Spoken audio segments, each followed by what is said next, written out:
Hi, everyone, and welcome to Chapter 5. This is income tax. And we are going to spend this week just talking about a variety of topics. We're going to start with discussing um, HSA, health savings accounts, and how they're beneficial. We're going to talk about those individuals that are self-employed, how they are able to write off their health insurance. We're going to look at IRAs. We're going to talk about retirement plans for small businesses. Then we're going to look at some other adjustments to arrive at adjusted gross income. Then we're going to look at medical expenses and um, tax expenses. These are part of itemized deductions, and interest, charitable, and some other itemized deductions. So there's a lot we're going to cover this week, and we're going to get started now. Now, when we're talking about HSA, health savings accounts, there's a variety of health savings accounts. There are, or I shouldn't say they're called health savings accounts, various accounts related to um, medical spending. So we've got an FSA, which is the healthcare flexible spending account, and that allows employees to set aside money to cover expenses. And of course, that's excluded from gross income. Then we have these health reimbursement arrangements, and those are funded by employers to help reimburse their employees and those dependents for medical expenses up to a certain amount. And with that type of account, it can get carried forward to the next year. Then we have the medical savings accounts um, that basically allow deductions for amounts contributed to medical expenses for small businesses. Now, after 2008, those medical savings accounts, new ones could no longer be established. Then we have health savings accounts, which is really popular right now. And that's a savings account that is help to pay reimbursed, unreimbursed medical expenses. But those individuals have to have a high deductible medical insurance in order to qualify for those plans. Um, Contributions to these health savings accounts are deductions for adjusted gross income. So they come off the top. Now, no, these are HSAs that um, taxpayers do on their own. Any HSA accounts that are through an employer, generally those are not included in your income.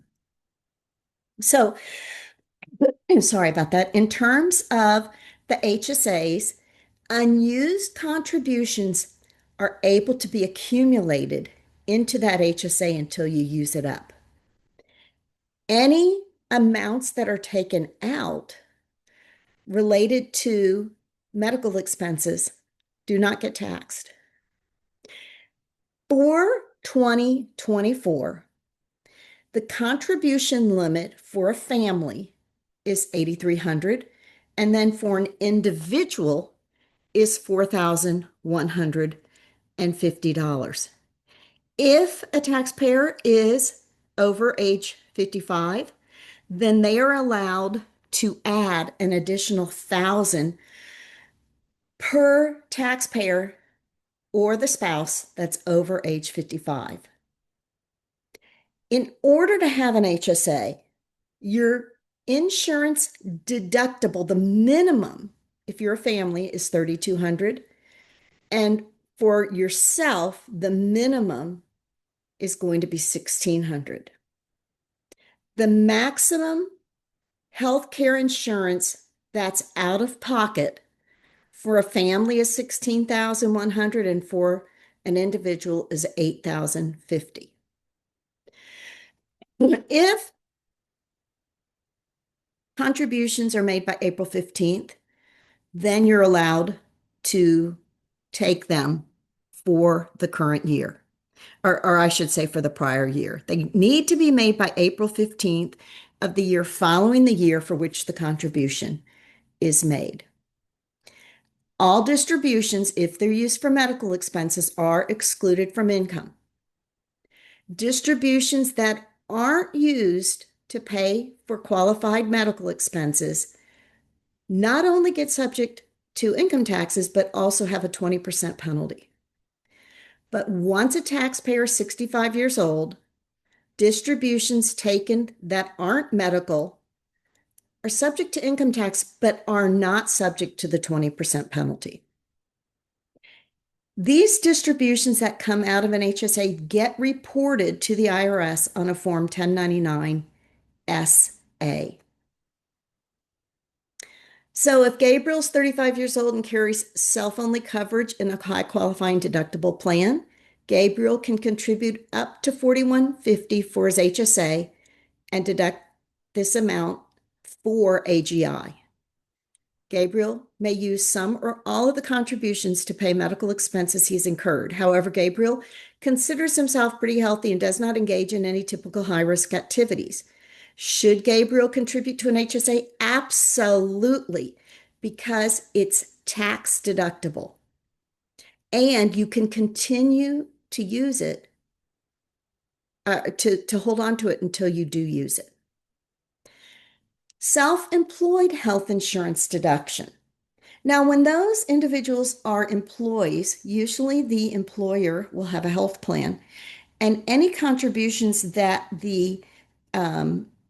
that are paid into that health plan are not considered part of taxable income, or it's not taxed. However, when there is an individual who's self-employed and they pay their own health insurance, then this can be deducted as an adjustment for AGI. The health insurance would be medical and dental to cover not only the self-employed taxpayer, but the spouse and dependents, Medicare premiums, and long-term care paid for taxpayer and taxpayer's family. The deduction isn't allowed for any months in which the taxpayer is eligible to participate in employer-sponsored programs. The deduction can't exceed the taxpayer's net self-employed earned income. And in terms of long-term care premiums, there are some limitations. So just know, if you are self-employed and you pay your own health insurance, generally that is going to be a deduction for you on your tax return. IRAs, we've got traditional IRAs and we have Roth IRAs. Now, depending if you're eligible for a traditional IRA, the annual contributions are deductible, but the retirement distributions are going to be taxable. Any earnings that IRA makes is not going to be taxable until you withdraw from that traditional IRA. A Roth IRA is after-tax contributions that accrue, and eventually, when you take that money out, when you're eligible, those earnings aren't taxable. So know the annual contributions aren't deductible. When you distribute that money, they're not taxable. And of course, the earnings are not taxable either in the current year.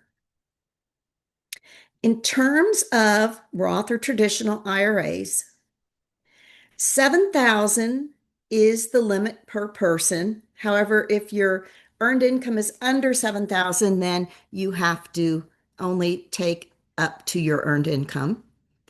Annual deduction maximums are reduced for traditional IRAs if taxpayers have another qualified retirement plan. Annual contribution for Roth IRAs is reduced for all other taxpayers that are over certain income levels, and those income levels change every year. Know that the annual contribution gets phased out. So it's not once you hit a certain amount, you're done, but they do get phased out based on your income.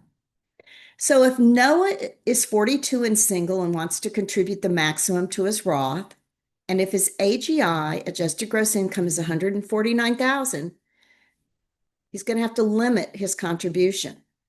So when you look at this phase out limit, you look and see how much can he contribute to his Roth IRA. You take the 161, which is the total phase out, minus what his income is of 149, and you divide that by 15,000. And if you take the 7,000 maximum, he's allowed to take 5,600. If he was 62, then he would be able to take the 6,400 because the limit to the IRA, instead of it being 7,000, is going to be 8,000 once you hit over 55.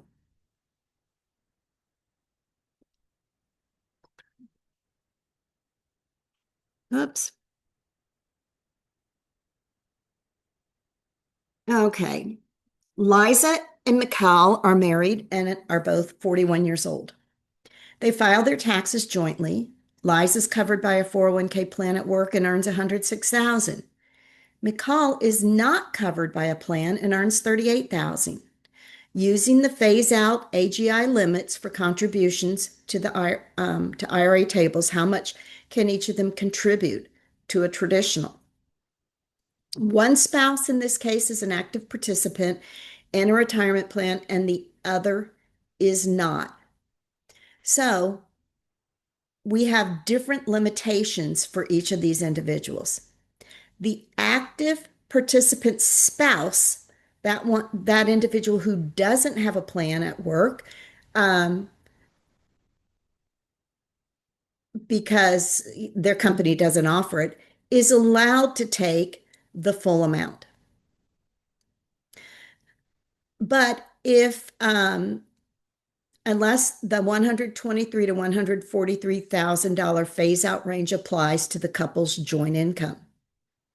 So he would be able to take a full amount. The spouse who's not an active participant may make the full deductible IRA contribution unless they have a maximum income between 230 and 240,000. So since their income here is 144,000, it exceeds the 123 to 143. So Liza, the one that's covered by a plan at work, can't make a deductible contribution to her IRA. McCall is able to take the full $7,000 deduction. Excuse me 1 second while I take this phone call. Sorry about that, guys. My husband was at the grocery store and wanted to make sure he got everything. So in this case, and I'm so sorry to bother you, in this case, because Liza's already covered by a plan and their income exceeds the amount, she's not going to be able to take a deduction, but McCall, since he doesn't have a plan, will be able to take the deduction. Roth conversions. Qualifying taxpayers can convert traditional IRAs to Roth IRAs. When you convert a traditional that has never had taxes taken out of it to a Roth, you will be paying taxes on that conversion. Traditional IRA distributions, monies taken out of traditional IRAs, is taxable as ordinary income. Depending on the purpose of taking it out and your age, you may also be subject to a 10% withdrawal penalty. So there are certain reasons that you're able to take it out without paying that 10% penalties such as total disability or first-time home buyer, you're allowed to take out a certain amount, or for education expenses. And that's prior to age 59 and a half. Roth IRA distributions are usually tax-free as long as the Roth was opened for 5 years and meets a distribution requirement. Distributions could be taxable if all of the guidelines aren't met. Here, guys, shows all the exceptions to the 10% penalty on various distributions. So as you see here, and this is really important to note, for education, the qualified higher education expenses, you can take that from an IRA, but you cannot take that from a 401k. For separation from service, of course, the employee separates from service during or on or the year the employee reaches 55. And for various public safety, it can be 50. But you're allowed usually to take some of those IRAs. I know for sure when they are consistent payments, our 401k, prior to age 59 and a half. So you can see medical purposes, IRS levies, first-time home buyer, an IRA can take that, but not for a 401k. So there's all kinds of different reasons here. In terms of adoption, 5,000 can be taken out without a penalty for a qualified birth or adoption. Taxpayers that participate in qualified retirement plans or own IRAs have to begin taking the required minimum distributions from the plan at a certain age. Now it's at 73. It's at 72 back in 22. So it's increasing slowly. During COVID, they weren't even required to take them. But generally speaking, it's at 73, you're required to take your minimum distributions. Inherited IRAs are when you receive an IRA due to someone's death. If you're the spouse, you can just roll that into your own IRA. But generally speaking, other beneficiaries have certain guidelines in terms of how they need to handle those required minimum distributions. There are certain scenarios that aren't allowed with IRAs. You can't borrow money from it. You can't sell property to it. You can't secure a loan. And buying property for personal use with IRA funds. If you're involved with illegal transactions, then it's going to trigger a tax exchange, and that will no longer be an IRA for you. Which of these are features of a traditional IRA? Annual contributions are deductible. Retirement distributions are taxable, and earnings are not going to be taxable in the current year. Now, when you're self-employed, you can take out retirement plans for self-employed. Employers are allowed to take a deduction in the current year for those contributions. Employees do not include employer contributions in their income until contributed amounts are distributed or withdrawn. Of course, the tax on the earnings are deferred. Most retirement plans have eligibility, fiduciary responsibility, early withdrawals, and vesting requirements in order for them to be treated as a qualified retirement plan. Tax laws have created all kinds of retirement plans. I mean, there's SEPs, there's simples, there's solo 401ks. Um, and then as far as qualified plans, we've got 401ks, 403bs, 457cs, profit sharing plans. There's just so many options out there. Each of these different types of plans involve a different plan creation and approval process, but just know there's a lot of different retirement plans out there. The employer can set up payroll deduction IRAs for the employees with a financial institution so employees can contribute to that. An IRA-based retirement plan is also available to employers. Again, there are certain requirements for the minimum age and year of service that oftentimes are set up in order to contribute to it. Employees have to make at least $750 in annual compensation in order to contribute, which is pretty easy. And you can change those contributions from one year to the next. Then there are various incentive match plans.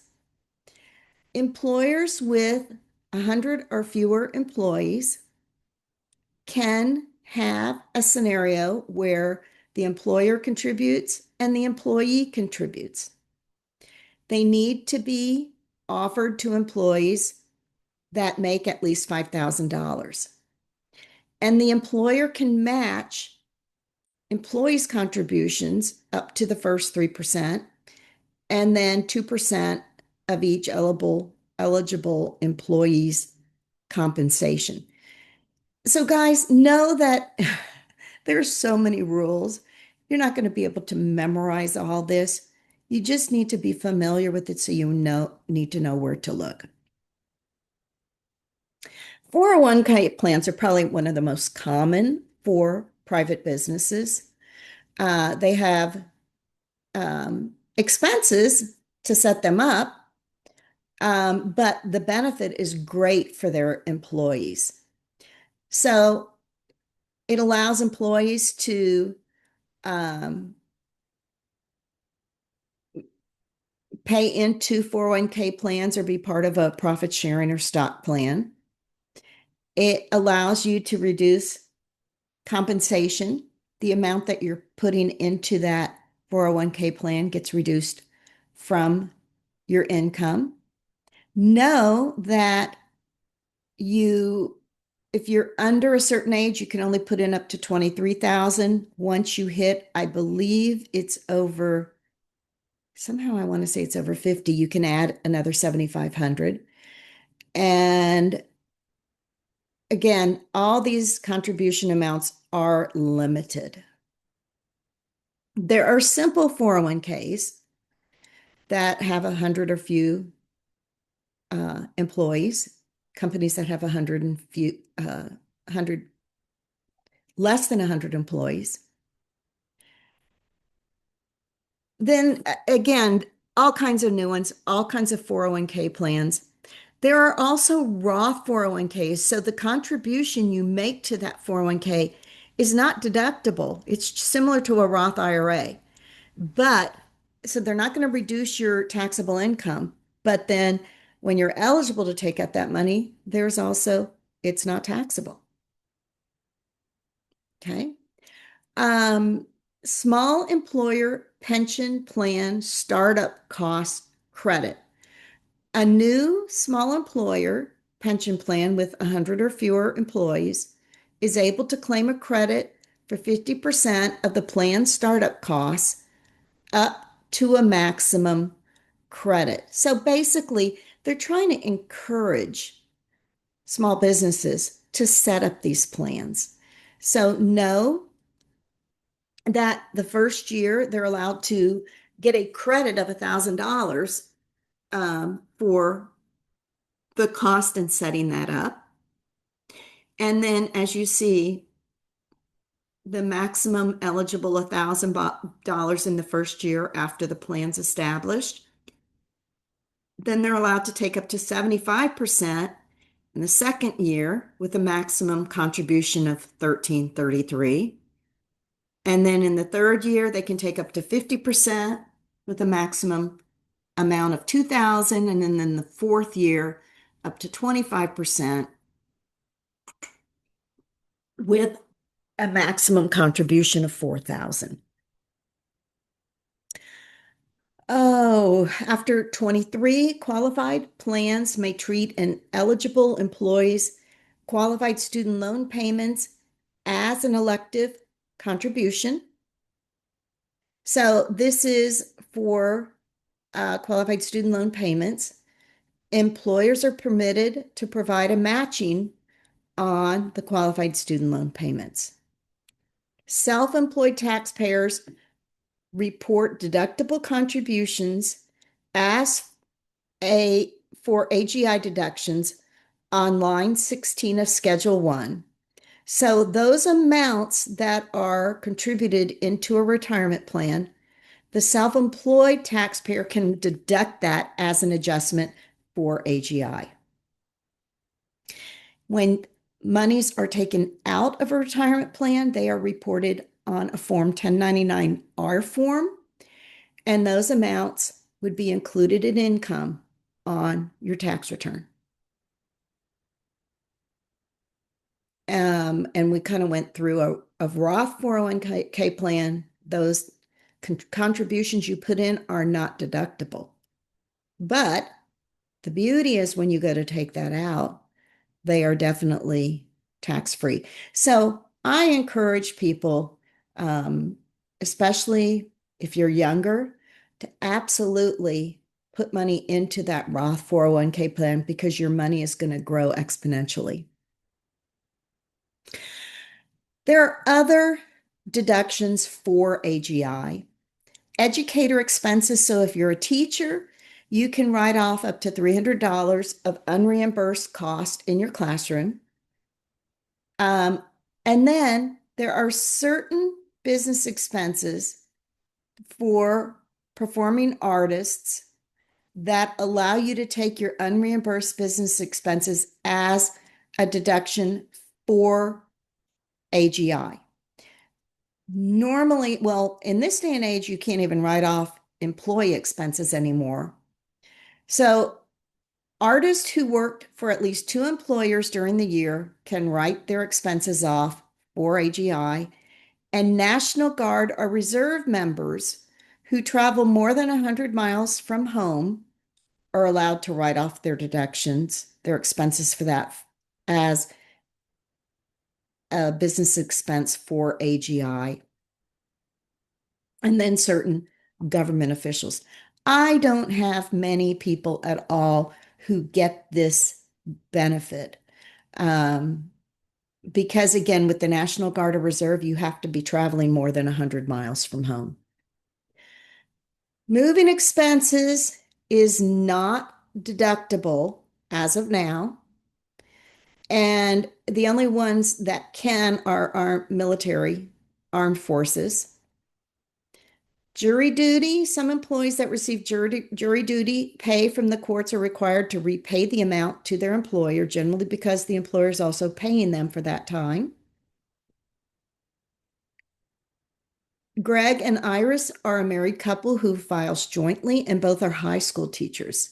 In 2024, Greg and Iris spent $320 and $110 on various school supplies, respectively. After reviewing their records, you explained to the Hollands that they're eligible for a $410 educator expense. Since some of the supplies they purchased could easily be used by either one of them, they've reclassified some of their receipts so that Greg now spent $280 and Iris spent $150, and they want to claim a $430 educator expense. Why would you sign their form? Would you not sign their form? Well, they're allowed to take $300 a person, so a $430 educator expense. I don't see a problem why I wouldn't take that. Since some were purchased could easily be used by either one. I mean, they can be used by either one of them, but again, the purpose here is that they're being used for their job. Medical expenses. Now we're talking now about itemized deductions. For itemized deductions, you're allowed to write off medical expenses, but it's over a limit. So unreimbursed medical expenses can only be deducted to the extent that they exceed 7.5% of the taxpayer's adjusted gross income. So generally speaking, you want to use those HSA plans to write off any of your unreimbursed medical expenses. There are times that I see clients do have excessive medical expenses, but they're usually pretty difficult to write off. You can take prescription drugs, medicines, insulin, fees for doctors, dentists, nurses, and other professionals like chiropractor, hospital fees, hearing aids, dentures, prescription eyeglasses, contact lenses, medical transportation and lodging, medical aids, crutches, wheelchairs, guide dogs, birth control prescriptions, acupuncture, psychiatric care, medical, dental, and vision insurance premiums that you pay out of pocket that aren't deductible, certain capital expenditures. So let's just say you have a child that in order to get them around, you need a special type of van. That could be a write-off. Nursing home care. Medical insurance includes benefits paid to the taxpayer or the provider of services, medicine and drugs. Another example of a capital expenditure is, say you need to have a certain type of tub in order to be bathed, an elderly person. That could be a type of capital expenditure. During the year, Frida and Jose paid the following medical expenses: contact lenses, facelift for cosmetic purposes is not a medical expense unless it was required. I just had a client call me today. He had an eyebrow lift or eye lift because he couldn't see. And since Medicare paid for it, of course, any extra money would be deductible because they saw it to be a medical need. In this case, they drove 250 miles to see a cardiologist. Their insurance company reimbursed Frida and Jose $1,000 during the year for medical expenses. If their AGI is $31,200, calculate the medical expense deduction. So you see, we would take the contact lenses, the doctor bills, premiums. The transportation is allowed at 21 cents a mile, less what was reimbursed. So you've got a $5,575 total. You subtract that against 7.5% of their adjusted gross to know the 3235 is what would be deducted on the itemized deduction Schedule A. Taxes are deductible. So taxes for state income taxes, local income taxes, car license fees in the state of Minnesota, since they're based on the value of your car, you can take them. Other states, if you have a flat $35 fee, that would not be deductible because it's not based on the value of something you own. House taxes. But basically, this is only allowed up to $10,000. Now, this is changing in 2025. They have increased this amount, but taxes are a deduction in itemized deductions. You cannot write off federal income taxes. You can't write off Social Security taxes, estate inheritance and gift taxes, excise and gasoline taxes are foreign income taxes. Now, there is a spot on the form for foreign income taxes you can receive a credit for, but for purposes of this itemized deductions, that's not a part. Which of these is a deductible tax? State and local income taxes are the deductible tax. Um, Taxpayers can elect to deduct either state and local sales and use taxes or state and local income taxes. Now, no, in the state of Minnesota, our tax rate's pretty high. So generally speaking, most people will write off their state income tax. There are states such as Florida and Texas and Washington and Nevada and South Dakota, they don't have a state income tax. So the sales tax would absolutely be what you would want to write off. Cadence amends her 2020 state income tax return and must pay an additional $843 state income tax in 2024. Of the $843 she owes, 93 is for penalties and interest. Cadence has $660 of state income tax withheld from her wages during 24. So during the year, and also she paid some quarterly estimated state income taxes. So how much can Caden take for taxes as an itemized deduction in 24? She can take everything she paid, but she can't take penalties and interest. So she can take those amounts of everything that was paid in 2024 for state income tax. So even though the 2020 return was amended, if she paid that in 2024, she could write that off. So the 750 of the amount she paid in her 2020 return that did not include penalties and interest, the 660 that was withheld from her wages, the estimated taxes of 200 for April, 200 for June, and 200 for August, and then the prior year of $155 in estimated taxes she paid in January. Remember, it's everything that was paid in the current year. Property taxes, taxes levied on state and local real property for general public welfare are deductible. Non-deductible property taxes include special assessments.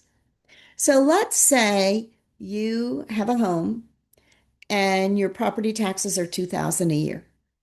Usually part of those property taxes go for schools, all kinds of different things. If they are choosing to widen your road or improve your road and they charge you an assessment, because usually it's those owners that live off of that road that pay that improvement, those assessments are not deductible because they look at them as they're for the benefit of the owner. Now, that assessment can be added to the basis of your home. So when you go to sell it, of course, that can be considered an improvement.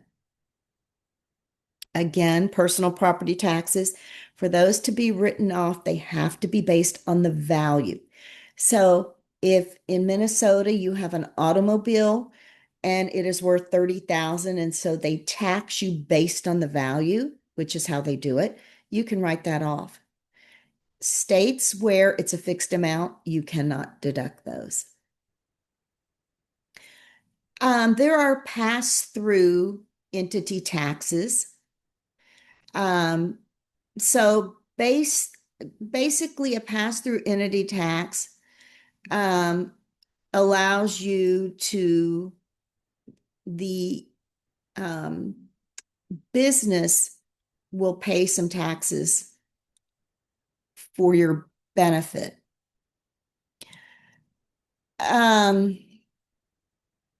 I know in Minnesota we have a pass-through entity tax. So I'm not going to get into that right now, but basically these pass-through entity taxes benefit the various members of the entity. Selma has an AGI of 31,300. She itemizes her deductions and therefore deducts an allowable amount of tax. Federal income taxes withheld for the year are $2,150. State income taxes are 1,500, Social Security are 1,768. Selma paid property taxes on her house of 3,300 for the year and garbage fees of 867. She paid an automobile registration fee of 210, of which 30's based on the weight of the automobile and the balance is on the value. How much can she take as an itemized deduction? Well, you can't take federal income taxes. You can take state. You don't take Social Security. The property taxes you can take. And then the difference, the registration fee, only the portion that's based on the value. So that would be the 210 minus the 30. So the $180 she could take as a car tax. Interest. Interest involving your residence is going to be deductible. Investment interest, if you have investment interest income, can be deductible.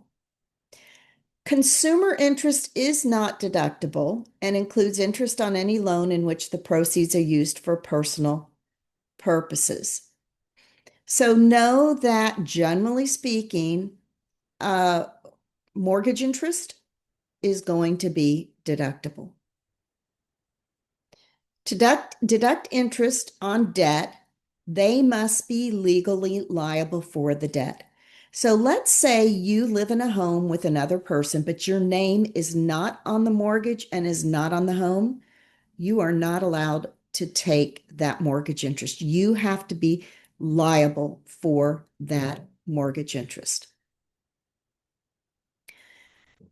Brandon makes a payment on his son's home mortgage. Since his son is unable to make the current payment, can either Brandon or his son deduct that? Neither one of them can. The interest is deductible by Brandon, or is not deductible by Brandon because that's the father.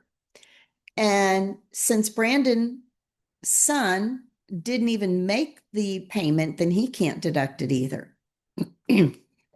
What is a qualified residence interest?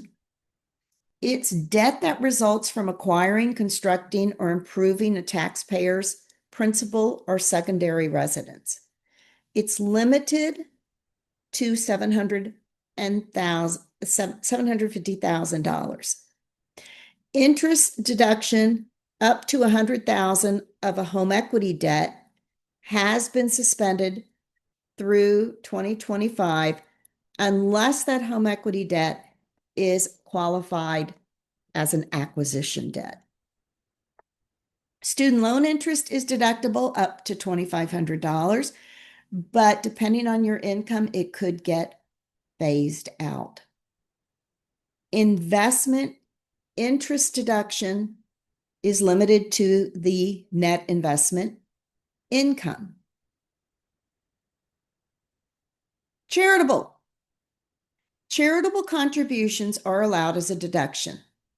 Out-of-pocket expenses related to qualified charitable activities are deductible. The donation needs to be made to a qualified recipient, such as domestic organizations formed or operated for charitable, religious, educational, scientific, or literary purposes, to the United States or a state, to a church or synagogue, war veterans organizations, civil defense organizations, fraternal societies, certain nonprofit cemeteries, payments to charities in Mexico, Canada, or Israel if you also have income sourced from those countries. What are non-deductible? When you pay something to an individual, you cannot write that off. It has to go through an organization. Political parties are not considered charitable contributions. You cannot take your time. You can only take the costs that you fork out in order to provide a service. But giving use of your property or giving blood to an organization, that is not a cost you can take. You can take the driving to go to the place to give blood, but you cannot take your time. Contributions where a benefit is received. So you go to an event and you pay $100 for supporting an event. But if you received a nice meal worth $100, you can't write that $100 off. If taxpayers donate cash, deduction is equal to the cash amount. If taxpayers donate property, deduction is equal to the fair market value of the property at the time of donation. So oftentimes, taxpayers will donate stock to a charitable organization. They might have purchased that stock for $100, but today that stock is worth $10,000. If they are totally giving away that stock, giving up their rights, then that is able to be deducted.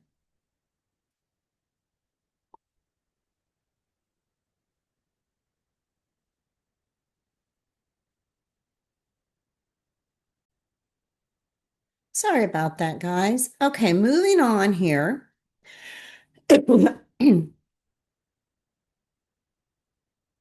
um, Now, there are limits as to your charitable deductions. I don't see it happen very often, but I've seen it a couple times in my life.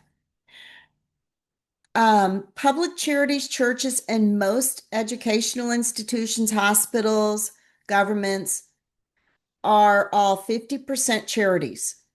So basically, if someone's income is 100,000 and they give 70,000 in charities, they're only allowed to take up to 50% or 60% of the taxpayer's AGI, and then the rest gets transferred over to future years. Other qualified organizations can be 30 or 20% of AGI. So I had a client last year that gave their city like 20 acres. And those 20 acres were definitely over their fair market value was over the AGI. And so that extra amount will be able to be transferred forward until the next year. For contributions of long-term capital gain property, the contribution limit is 30% if full fair market value of property is deducted and contribution is to a 50% organization. So in that case, this client can only take up to 30% of their AGI on that charitable contribution, and then it keeps getting carried over. Okay. No charitable deduction is allowed for contributions of 250 or more unless there is a written substantiation from the recipient of the organization. Taxpayers donating cash less than $250 must keep a canceled check or written communication from the charity. Never use cash, always use checks or proof. Gifts of clothing and household items must be in good condition to qualify for the deduction. I always tell people if you are giving items, make sure you take pictures of those items so you can substantiate what you gave and always have a written list. Deductions for donated vehicle, boats, or planes can only be written off to the amount which the charity sells the property. Okay. During the current year, Clum donates $1,260 to the synagogue's youth group, allows the youth group to use his lake cabin valued at $500, drives 1,000 miles on behalf of the Y, and donates a vehicle valued at $950 to the Women in Need shelter. The shelter sells the automobile for $750. What is his write-off? Well, he can take the $1,260 to the synagogue. The mileage is at 14 cents a mile, and he can take the $750 um, automobile because that is what it was sold for. The using the lake cabin is not a write-off. Casualty and theft losses, deductions are allowed for casualty and theft losses and may either be itemized or deductions for AGI. Deductions for AGI are only if it's a business related casualty or theft loss. The casualty is a complete or partial destruction of property resulting from an identified event. Theft losses are deductible if the taxpayer can prove the theft. So I have a client this year who basically got swindled out of his entire retirement. He has proof from the police, from the FBI, that it was a scam. He can unfortunately take that whole loss, although he's lost it all. And those losses are deductible in the year of occurrence or the year the theft is discovered. The amount of the theft is measured by one of two ways. The deductions based on the decrease in fair market value of the property, or the deductions based on the adjusted basis of the property. So I don't see that very often because usually insurance qualifies for a lot of losses. But in the case of individuals that lose their retirements and it's a theft, that's why I see that. Miscellaneous itemized deductions are subject to the 2% of AGI floor. So basically, these miscellaneous deductions, you can have certain deductions that are subject to 2% of your adjusted gross income and those that aren't. Subject to 2% of your adjusted gross income are unreimbursed employee expenses or employee expenses reimbursed under an accountable plan, which, as I said, right now you can't write off employee expenses, investment expenses, or other miscellaneous tax prep fees. None of these are allowed right now that are subject to the 2% AGI rule. So I am not seeing these. Maybe they'll come back, but as of 2025, you're not going to see those. Prior to 2018, certain high income taxpayers were subject to limits on the amount of itemized deductions. So basically, 3% of the excess of the taxpayer's adjusted gross income over a certain threshold, they could limit, or 80% of the itemized deductions. Thank God for software, guys, because it helps you calculate these things. Massey Miller's Schedule A showed various things here.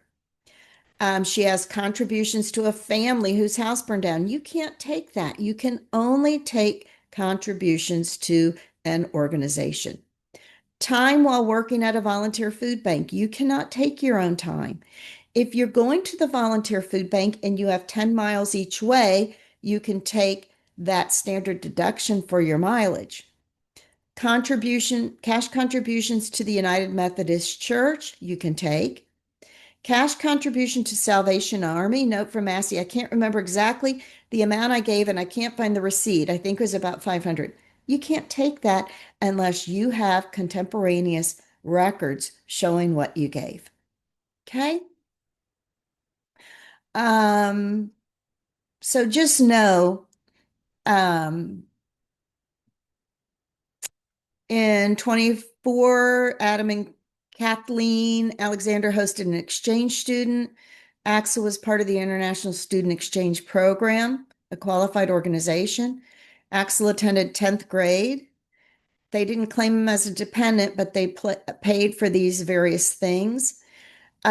You would be able to, because you're doing this for a nonprofit, you would be able to take the food and clothing and the medical care.